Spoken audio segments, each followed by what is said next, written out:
જય સ્વામિનારાયણ. અખંડ બ્રહ્મની મસ્તીમાં રહેતા બ્રહ્મ સ્વરૂપ યોગીજી મહારાજ ભક્તા પૂજ્ય પ્રેમ પ્રકાશમાં યોગીજી મહારાજના સમયની અંદર એક બહુ જ મોટા ગુજરાતી સાહિત્યના સાક્ષર હરિપ્રસાદ ચોકસીએ યોગીજી મહારાજને એક વાર પ્રશ્ન પૂછેલો કે સ્વામીજી, ભગવાનની કૃપાથી અમારે ત્યાં મોટર ગાડીઓ છે, બંગલાઓ છે, સુખી સંપન્ન પરિવાર છે, કીર્તિ પણ છે, યશ પણ છે, બધું જ છે.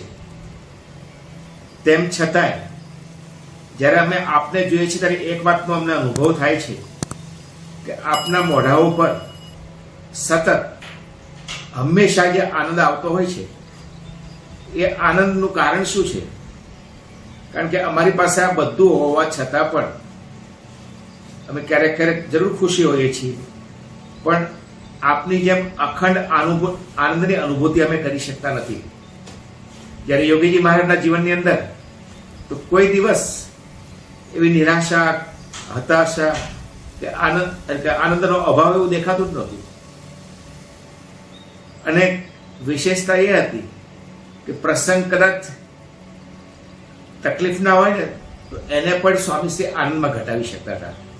લિખિતન શાસ્ત્રી યજ્ઞ પુરુષદાસ, એમાં યોગીજી મહારાજના પત્રો ઘણી વખત આપણે વાંચીએ છીએ તો ખ્યાલ આવે છે. એમાં એક પત્રમાં યોગીજી મહારાજ લખે છે, આનંદ વિજયનો પત્ર. રીડિંગ વાંચીને તો આપણને કેવું લાગે કે યોગીજી મહારાજ કેટલી મજા હશે, કેટલો આનંદ છે, કોઈ તકલીફ હશે જ નહીં. યોગીજી મહારાજ લખે આનંદ વિજયનો પત્ર. પણ જ્યારે પત્રની શરૂઆત થાય છે અને આગળ જે આખું વર્ણન આવે છે ત્યારે આપણને ખ્યાલ આવે છે કે તકલીફ જ તકલીફ હતી.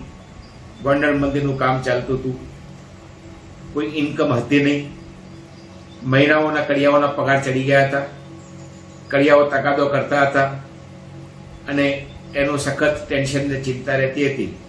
અને એને માટે શાસ્ત્રીજી મહારાજ, યોગીજી મહારાજ વિનંતી કરે છે કે આપ દયાળુ કૃપા કરશો અને થોડી રકમની વ્યવસ્થા કરશો તો આ બધાને શાંત કરી શકાય.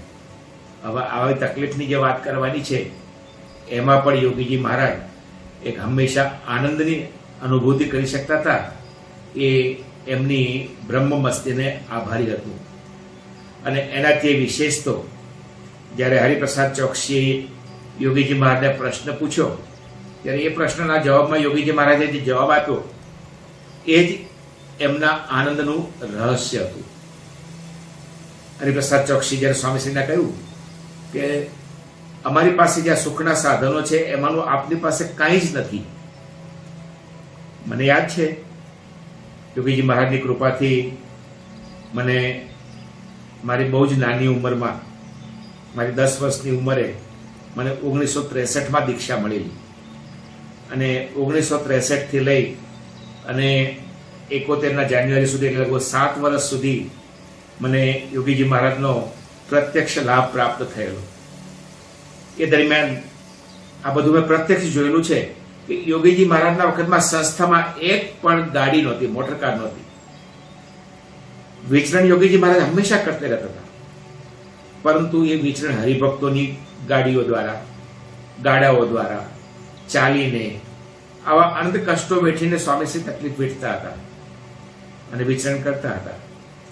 શાસ્ત્રીજી મહારાજનો શતાબ્દી મહોત્સવ અટલાદરામાં ઉજવવાનો હતો અને એ શતાબ્દી મહોત્સવ નિમિત્તે શાસ્ત્રીજી મહારાજની પ્રત્યેની પોતાની ગુરુ ભક્તિ અદા કરવા માટે, એટલે કે શાસ્ત્રીજી મહારાજનો ઉત્સવ સર્વોપરી ઉજવાય એના પ્રચાર પ્રસાર માટે અને એ ઉત્સવ માટે જે કંઈ ભક્તોની સેવાઓ મેળવવાની હતી એ નિમિત્તે યોગીજી મહારાજે લગભગ 1.5 થી 2 મહિનાનું મધ્ય ગુજરાતનું વિચરણ કરેલું. આપણે શું જાણીએ છીએ કે યોગીજી મહારાજની પ્રકૃતિ જો છે ને એમને ઠંડી બિલકુલ અનુકૂળ આવતી નહોતી, પરંતુ આ વિચરણ હતું ને એ ભર શિયાળામાં હતું, ચરોતરમાં હતું, ઠંડી ફૂલ હોય. અને એ વિચરણની અંદર પણ યોગીજી મહારાજે હમણાં મેં વર્ણન કર્યું એ પ્રમાણે હરિભક્તોની ગાડીઓ દ્વારા કે સામાન્ય સાધનો દ્વારા અને વાહનો દ્વારા સ્વામીશ્રીએ આ વિચરણ કરેલું હતું. એટલે આવો સ્વામીશ્રી ભીડો વેઠતા હતા, કોઈ સાધન સગવડતા નહીં. તે વખતે મને યાદ છે કે હરિભક્તોના ઘરો પણ બહુ સામાન્ય હતા. ઉતારાની વ્યવસ્થાઓ પણ તે એટલી વિશેષ હોય નહીં. સંડાસ બાથરૂમ અત્યારે ઘરોમાં હતા અત્યારે થયા. ગુજરાતમાં તો એક સિસ્ટમ હતી કે ઘરમાં સંડાસ બાથરૂમને અશુભ ગણતા હતા. એટલે સંડાસ કદાચ હોય ને તો એના ચોકમાં પાછળ ગૌશાળા કે એવો ચોક હોય વરંડો, એ વરંડામાં હોય. એટલે સવારના પોરમાં ઠંડીમાં ઉઠીને ત્યાં જવાનું હોય. તો આ પ્રકારની વિપરીત પરિસ્થિતિમાં પણ યોગીજી મહારાજે આ શતાબ્દીનું વિચરણ કરેલું અને પોતાની જે શાસ્ત્રીજી મહારાજ પ્રત્યેની ગુરુભક્તિ છે એ અદા કરેલી. પેરેલલ પ્રમુખ સ્વામી મહારાજે પણ એવું જ વિચરણ કરેલું, કારણ કે પોતે યોગીજી મહારાજને જેમ શાસ્ત્રી મહારાજ પ્રત્યેની ભક્તિ એવી જ ભક્તિ પ્રમુખ સ્વામીને હતી. એટલે આ બંને ગુરુવર્યોએ ખૂબ વિચરણ કરીને ખૂબ તકલીફ ભીડો બેઠેલો.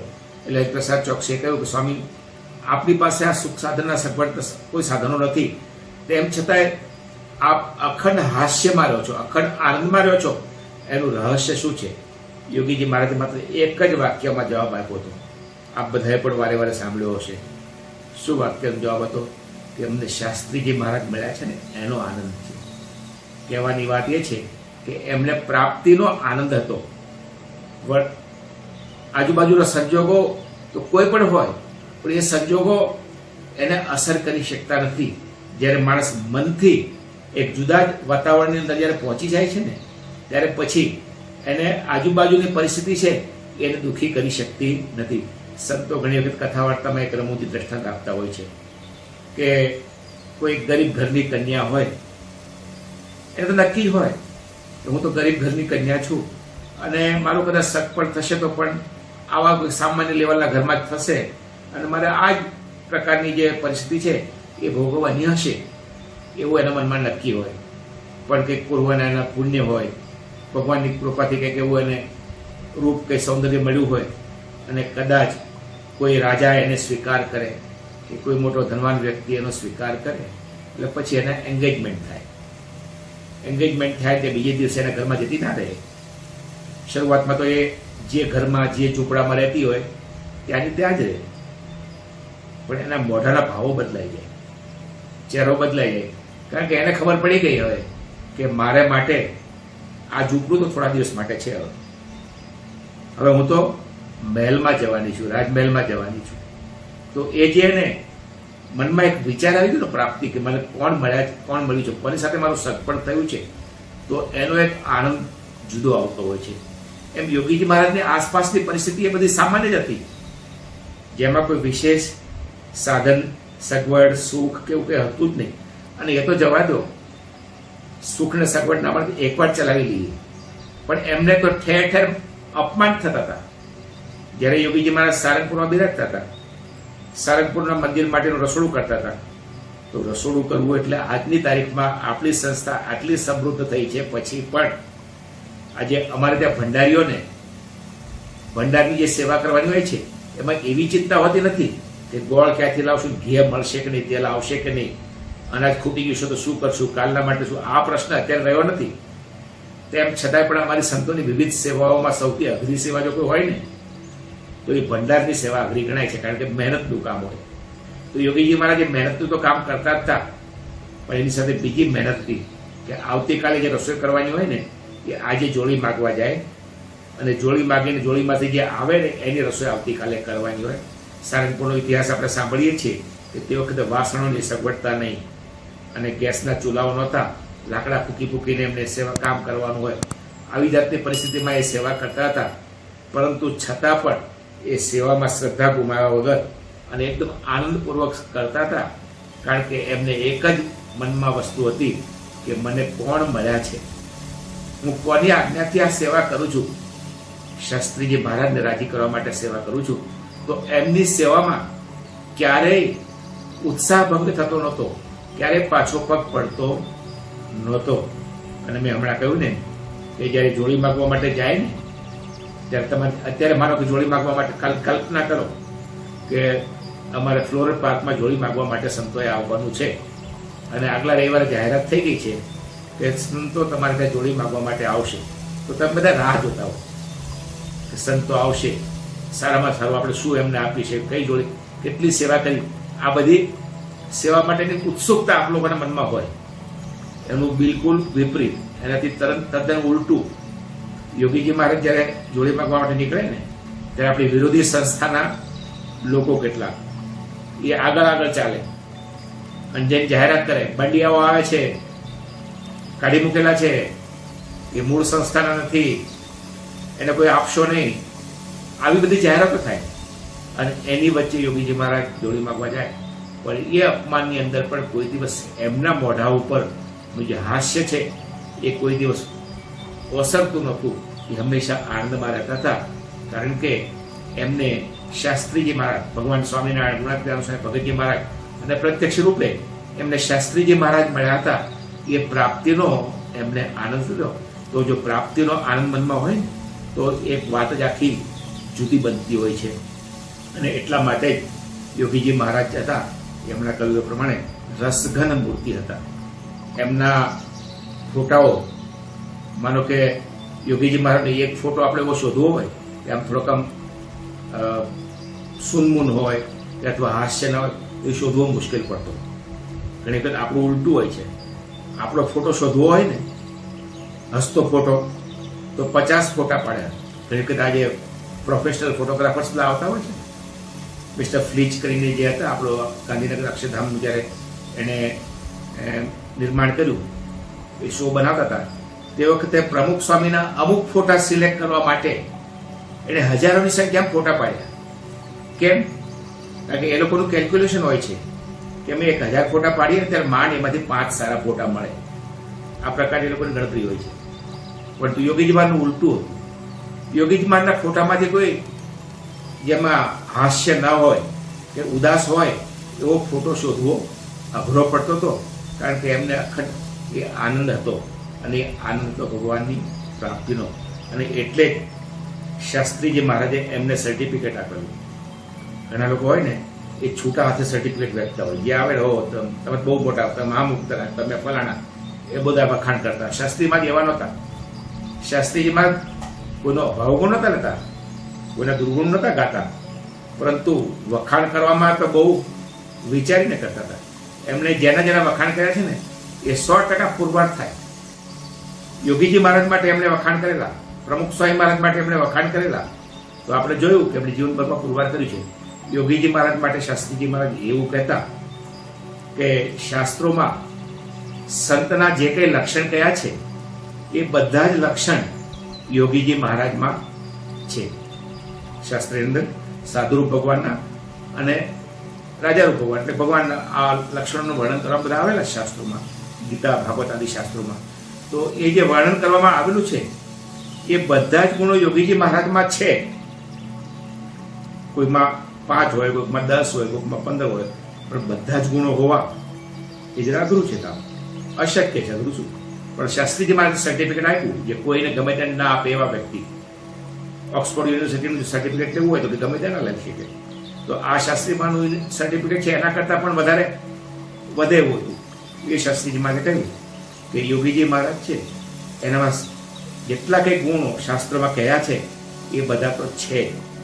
પરંતુ આગળ વધીને એમણે વાત કરી કે કદાચ વ્યાસજી સંતના કોઈ લક્ષણ લખવાનું શાસ્ત્રમાં ભૂલી ગયા છે ને, તો એ લક્ષણ પણ યોગીજી મહારાજમાં છે. તો આવા સાધુતા સંપન્ન એ યોગીજી મહારાજ હતા, જે અખંડ આનંદમાં રહેતા હતા. તો એમના આપણે શિષ્ય છીએ, એમના જીવનમાંથી આપણે કંઈક પ્રેરણા મેળવીએ ને ત્યારે આપણને ખબર પડે. એમની પાસે જે કોઈ આવતા હતા એમને અનુભૂતિ થતી. શાસ્ત્રીમાં સર્ટિફિકેટ આપ્યું, પરંતુ એમના પ્રસંગમાં આવનાર સૌ કોઈને અનુભૂતિ થતી હતી. એમણે જેમ કે હરિપ્રસાદ ચોકસીને અનુભવ થયો, એ જ રીતે બીજા જે લોકો એમના સંપર્કમાં આવ્યા એ બધાએ પણ યોગીજી મહારાજને એવા જ ગુણ ગયા હતા. ધર્મ, જ્ઞાન, વૈરાગ્ય અને ભક્તિ, આ જે સંતના મુખ્ય 4 લક્ષણો છે. પ્રથમના 54માં વચનામૃતમાં શ્રીજી મહારાજ કહે છે ધર્મ, જ્ઞાન, વૈરાગ્ય અને ભક્તિ એને યુક્ત એવા જે ભગવાનના એકાંતિક સંત, એનો જે પ્રસંગ છે એ જ અક્ષરધામની પ્રાપ્તિના સાધન છે. મોક્ષનું દ્વાર ઉઘડવાનું એ જ સાધન છે. તો આ બધા જ ગુણો યોગીજી મહારાજમાં હતા, જે આપણે સદભાગ્યશાળી છીએ કે આપ બેઠા છે. એમાંથી પણ ઘણા બધાને યોગીજી મહારાજનો યોગ થયો છે, અને કદાચ ડાયરેક્ટ નહીં થયો તો પણ આપણે એમના જીવનથી પણ પરિચિત છીએ. અને એમના સ્વરૂપરૂપ પ્રમુખ સ્વામી મહારાજ અને મહાન સ્વામી રૂપ જે ગુરુઓ છે આપણા, એમનાથી પણ પરિચિત છીએ. અને એમના દ્વારા પણ આપણે એમના ગુરુની વાતો સાંભળી છે કે ધર્મ, જ્ઞાન, વૈરાગ્ય અને ભક્તિ આ બધા ગુણો એમનામાં પ્રત્યક્ષ હતા.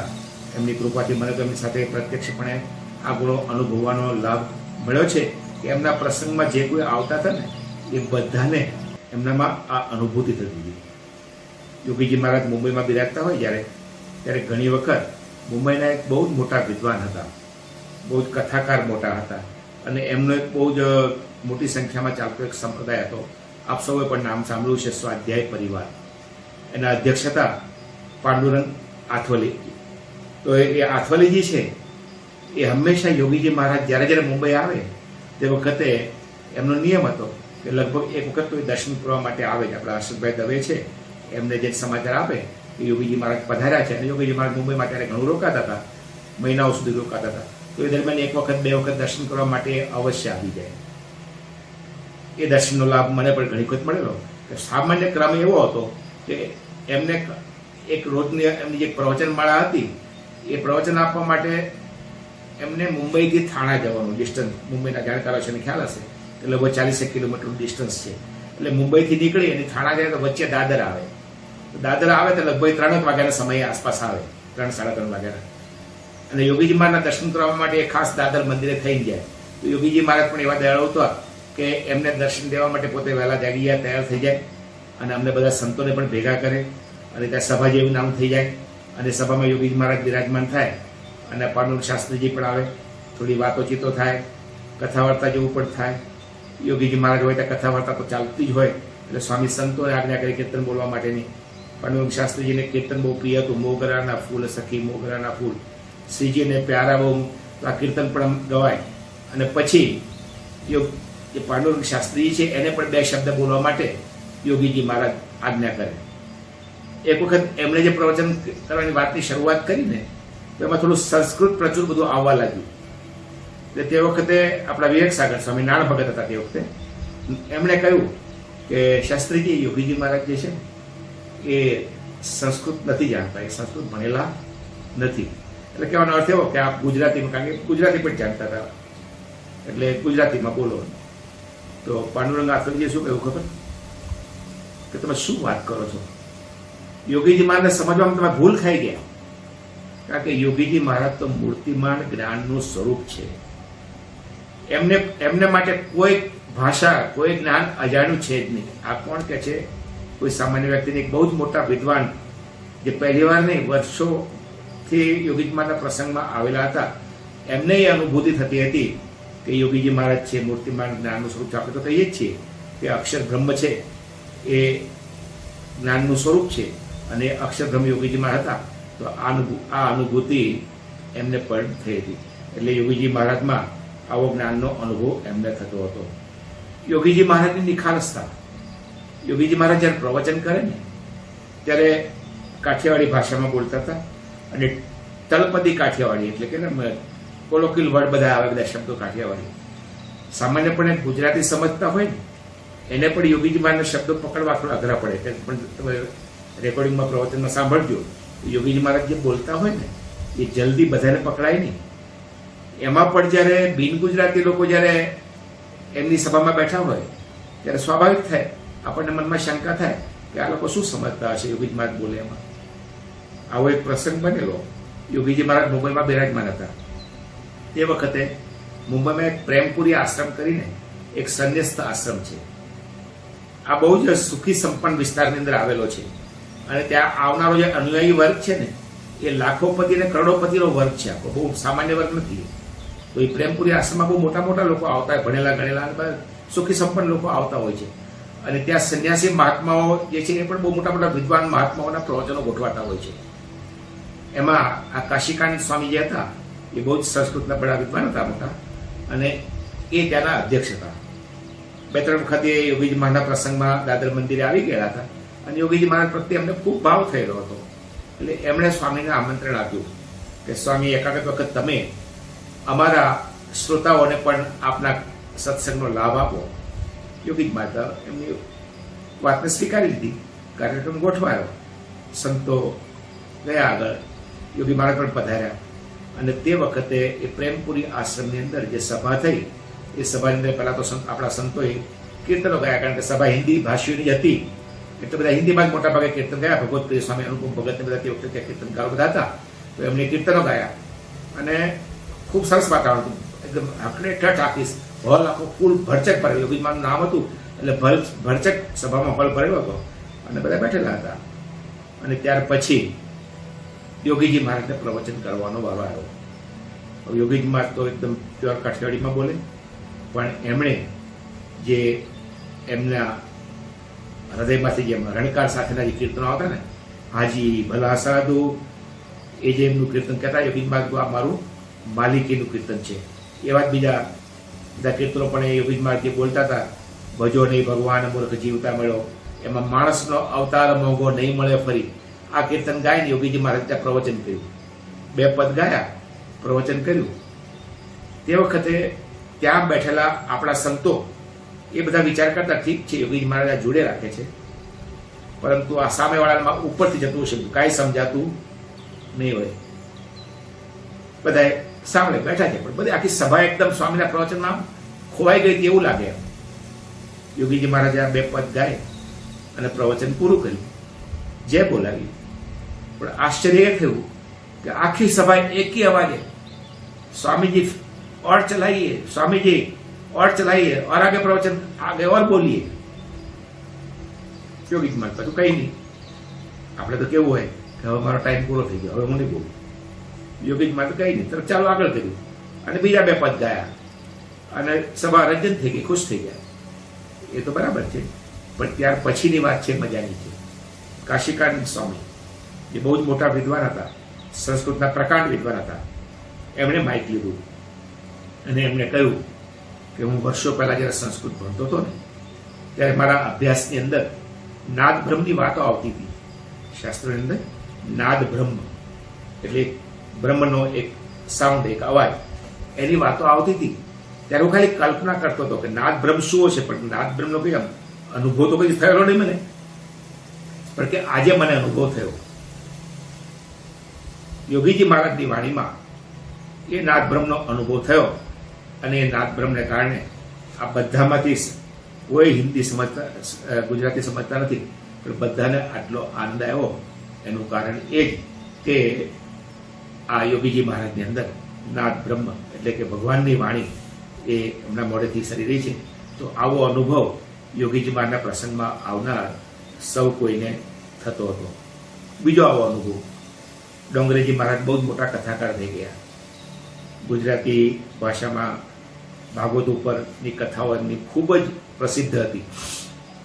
એમની કથા હોય એટલે લાખોની સંખ્યામાં શ્રોતાઓ એ સાંભળવા માટે આવતા. એ વખત ડોંગરીજી મહારાજ ગોંડલ પધારેલા. અક્ષર મંદિરમાં એમનું સ્વાગત કરવામાં આવ્યું અને યોગીજી મહારાજ પણ ત્યાં બિરાજમાન હતા. યોગીજી મહારાજ તો એકદમ નિર્માની સંત, ડોંગરી મહારાજનું સ્વાગત કર્યું, એમની સાથે બાજુમાં જ બેસી ગયા એકદમ. અને પછી વાતોચીતો બધી ચાલી અને યોગીજી મહારાજે ડોંગરીજી મહારાજને કહ્યું કે તમારી કથાઓ તો બહુ વખણાય છે, પણ કે મને ક્યારેય લાભ મળ્યો નથી, તો એક વખત એવો કંઈક કાર્યક્રમ ગોઠવો કે મને પણ આપની કથાનો લાભ, મારે પણ તમારા મોઢેથી ભાગવત સાંભળવું છે. જ્યારે આ વાત સાંભળીને ત્યારે ડોંગરીજી મહારાજ એકદમ સંકોચાઈ ગયા. એટલે સ્વામીજી તમે શું વાત કરો છો? તો હું તો કથા કરું છું, પણ તમે તો મૂર્તિમાન ભાગવત છો. ભાગવતની અંદર જે વાત આવે છે, જે ઉપદેશ આવે છે ને, એ આપના જીવનમાં છે. એટલે આપને કોઈ કથા મારે સંભળાવવાની હોય નહીં.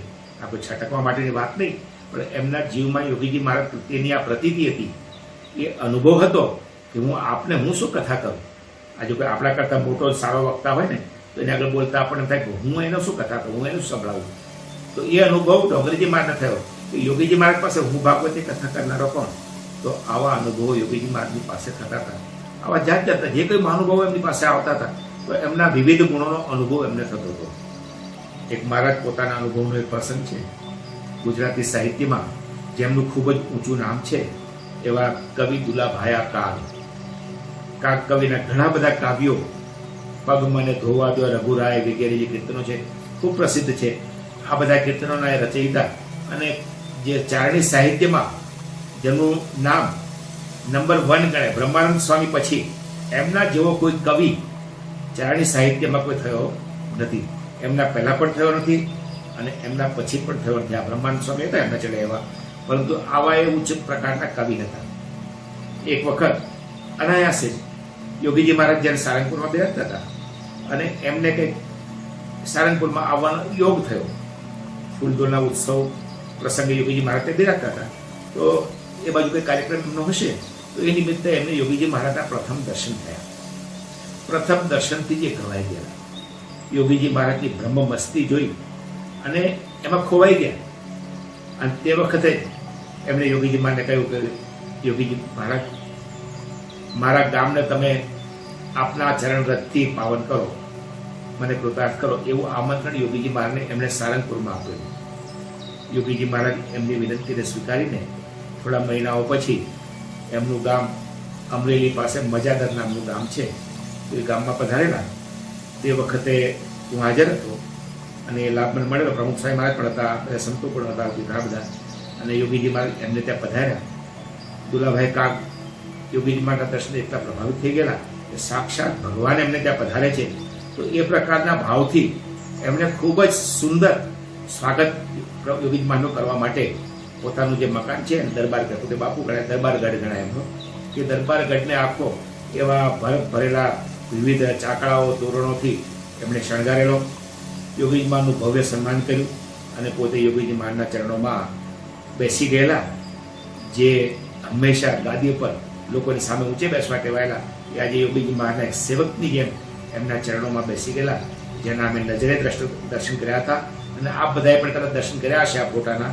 યોગીજી મહારાજનું જૂનું સ્મૃતિ મંદિર જે હતું ને, એ સ્મૃતિ મંદિરમાં આ મજાતરનો એક ફોટો ત્યાં મૂકવામાં આવેલો હતો અને જેની અંદર યોગીજી મહારાજ બિરાજમાન છે અને એના ચરણોમાં આ દુલાભાઈ કાગ છે એ બેઠેલા હતા.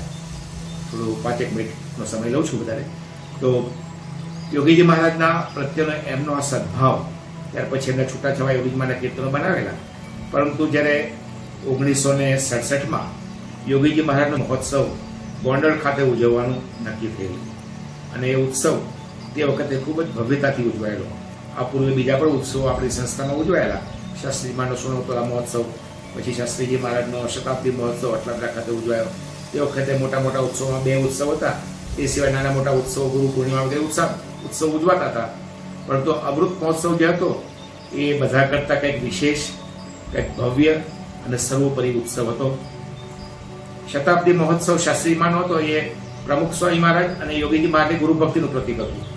તો આજે અમૃત મહોત્સવ યોગીજી મહારાજનો હતો ને, એ પ્રમુખ સ્વામી મહારાજની ગુરુ ભક્તિ યોગીજી મહારાજ પ્રત્યેની એનું આ પ્રતીક હતું.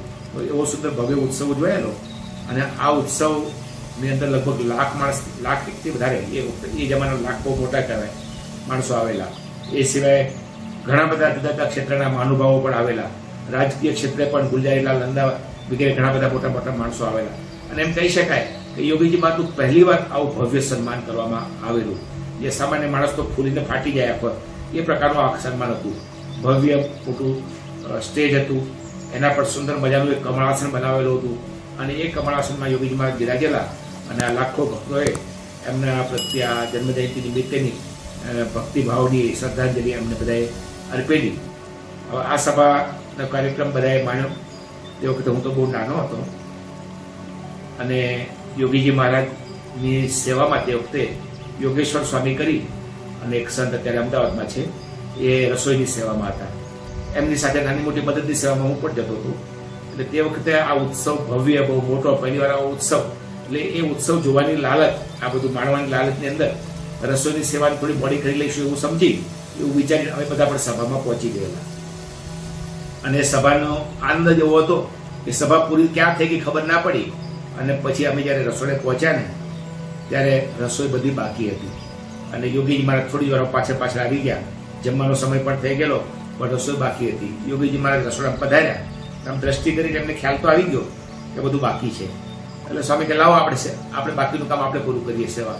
તો તે વખતે યોગીજી મહારાજ ભાજી હંમેશા એક ભાગ, એમના બીજા બધા શાક તો એક દૂધીનું શાક ને ભાજી લગભગ રોજ હોય, બીજું શાક તો બહુ નતો જમતા, પણ દૂધીનું શાક હોય, ભાજી હોય, કોઈ પરોળો હોય.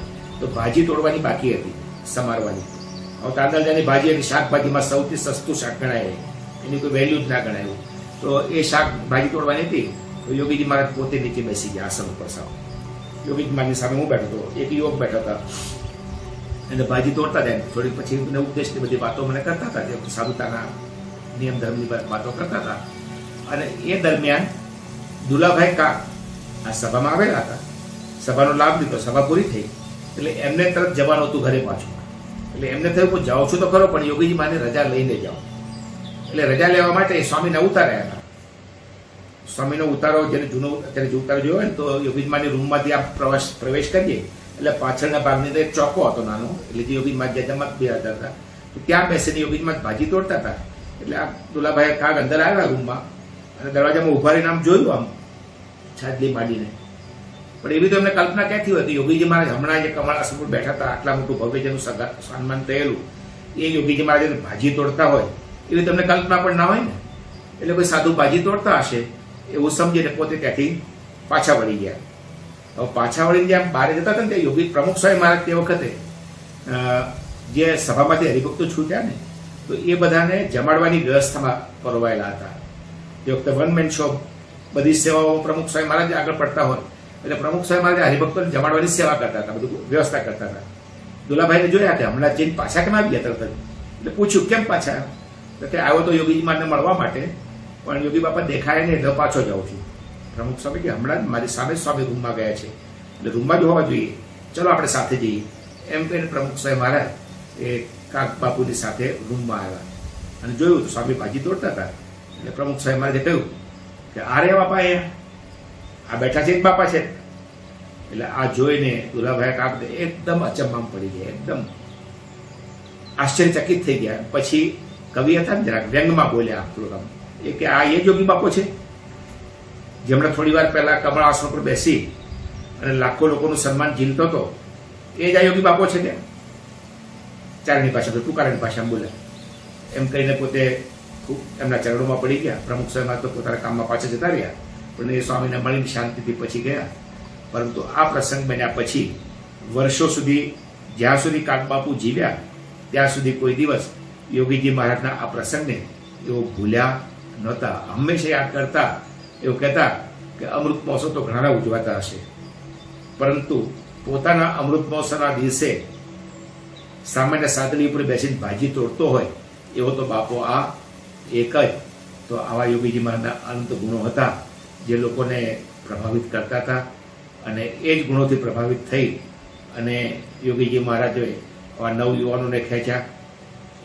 નવયુવાન સાધુઓ કરવાની એમણે શરૂઆત કરી. સૌપ્રથમ મહંત સ્વામી શરૂઆત કરીને 51 સંતો એમણે બનાવ્યા. ત્યાર પછી પણ એ વારસો એમને પ્રમુખ સ્વામી મહારાજને આપ્યો અને આજે હજારો સંતોનો જે આપણે લાભ મળે છે એના મૂળમાં યોગીજી મહારાજની આ નિર્મળ સાધુતા, એમનો પ્રેમ, હૃદયમાં ચાલે છે સંતોનો અનુભવ બધા કે સાધુ બધા થયા છે એ કેવળ યોગીજી મહારાજના પ્રેમને કારણે થયા છે.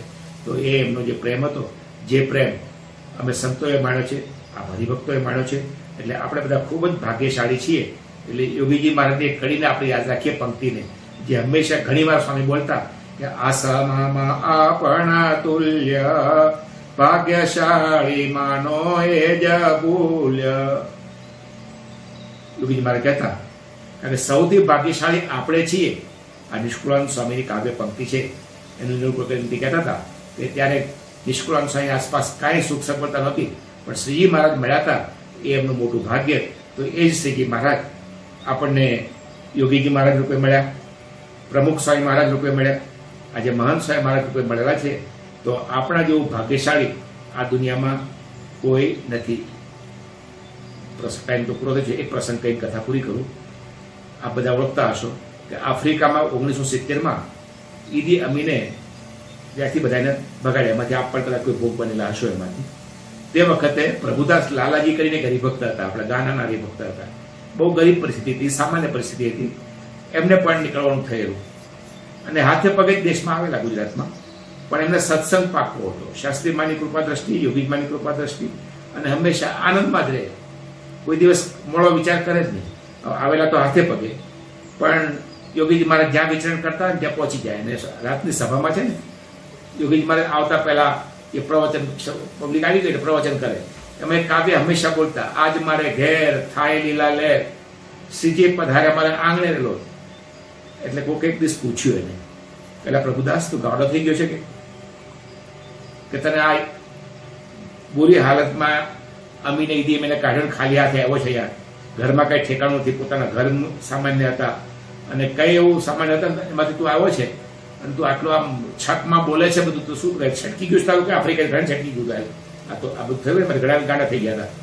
એટલે પ્રભુદાસે એવો સુંદર જવાબ આપેલો એ કે હોંભળ, ચલો તો કહેતા ને ગાળાના કે હોંભળ, કે હું અહીંથી જયારે ગયો ને ત્યારે ધોતિયું પહેરીને ગયો હતો, દોરી લોટો લઈને ધોતિયું પહેરીને ગયેલો, અને જ્યારે આવ્યો ને તે 25 વર્ષ ત્યાં રહ્યો, ખાધું પીધું રાજ કર્યું, અને આવ્યો ત્યારે પેન્ટ પહેરીને આવ્યો છે. હું ખોટું કર્યું કે લે? જો શું મળ્યું ને શું ન મળ્યું એનો એની વિશેષતા નહોતી, પરંતુ શાસ્ત્રીમાન યોગીમાના પ્રતાપે, સત્સંગના પ્રતાપે એના જીવનમાં અખંડ આનંદ હતો. એટલે આપણા જીવનમાં પણ સંસાર છે, સુખ દુઃખનો દરિયો, નાના મોટા સુખ દુઃખના પ્રસંગો તો જરૂર આવતા રહે, પણ એની અંદર આ એક વિચાર હોય કે મને કોણ મળ્યું છે, મને કોની પ્રાપ્તિ થઈ છે. પેલા અરુણભાઈ ગુજી છે ને ત્યાંના લંડન વાળા બોલતા હોય, કોણ મળ્યું છે આપણને, એનો જો આપણે વિચાર કરીએ તો આપણો આનંદ છે એ ક્યારેય ઓછો થાય નહીં. નહીં તો ભલ ભલાના મોટા મોટાના લોકોનો આનંદ પણ ટક્યા નથી. તો આપણે ભાગ્યશાળી છીએ કે આવી આપણને પ્રાપ્તિ થઈ છે. એના આનંદમાં હંમેશા આપણે રહીએ એવી આપણા પર મહારાજ સ્વામી, આપણા ગુરુઓ કૃપા કરે એ જ મહારાજના ચરણોમાં, પ્રમુખ સ્વામીના ચરણોમાં, મહાન સ્વામીના ચરણોમાં પ્રાર્થના સાથે સૌને જય સ્વામિનારાયણ.